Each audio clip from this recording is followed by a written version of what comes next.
ಕುಲಬಾಂಧವರಿಗೆ KVV news ವಾಹಿನಿ ಎಲ್ಲ ವೀಕ್ಷಕ ಮಿತ್ರರಿಗೆ ತುಂಬ ಹೃದಯದ ಸ್ವಾಗತ. ನಮ್ಮ ತವರೂರು ಬೇಲೂರು ಚೆನ್ನಕೇಶವನ ನೆಲೆಯ ಸಮಸ್ತ ಹಿರಿಯರು ಕಿರಿಯರು ಮಹಿಳಾ ಶಕ್ತಿ ಎಲ್ಲರ ಒಂದು ಅದ್ಭುತವಾದ ಸಂಗಮ. ಬೇಲೂರಿಗೆ ನಮ್ಮ ನಡೆದಾಡುವ ದೇವತೆ ಭವ್ಯತಾಯಿಯಮ್ಮನವರು ಗುಡೇಮಾರನಹಳ್ಳಿ ಸುಕ್ಷೇತ್ರದ ಧರ್ಮದರ್ಶಿಗಳು ಈ ದಿನ ಪಾದಾರ್ಪಣೆಯನ್ನು ಮಾಡಿ ಅವರ ಸಹೋದರನ ಮದುವೆಗೆ ಆಮಂತ್ರಣವನ್ನು ನೀಡಿದಂಥ ಒಂದು ಅದ್ಭುತವಾದ ಕ್ಷಣ.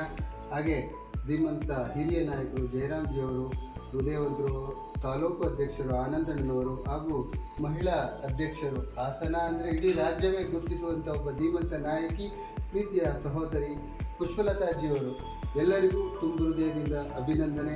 ಹಾಗೆ ಅಮ್ಮನ ಒಂದು ಭಾವಚಿತ್ರದ ಫಲಕವನ್ನು ಕೊಡ್ತಿರ್ತೀವಿ. ಇಡೀ ಬೇಲೂರು ಸಮಸ್ತ ಸವಿತಾ ಸಮಾಜದ ಬಂಧುಗಳಿಗೆ ಆರೋಗ್ಯ, ಆಯಸ್ಸು, ಯಶಸ್ಸು, ಕೀರ್ತಿ ಎಲ್ಲವನ್ನು ಜಗನ್ಮಾತೆ ಕರುಣಿಸಲಿ, ಎಲ್ಲರಿಗೂ ಒಳಿತಾಗಲಿ, ಸರ್ವಮಂಗಳೆ, ಸರ್ವರನ್ನು ರಕ್ಷಿಸಲಿ ಅಂತ ಆಶಿಸ್ತಾ ಚೆನ್ನಕೇಶವನ ಕೃಪಾ ಕಟಾಕ್ಷವನ್ನು ಬಯಸ್ತಾ ತಮ್ಮೆಲ್ಲರಿಗೂ ಸನ್ಮಂಗಳ.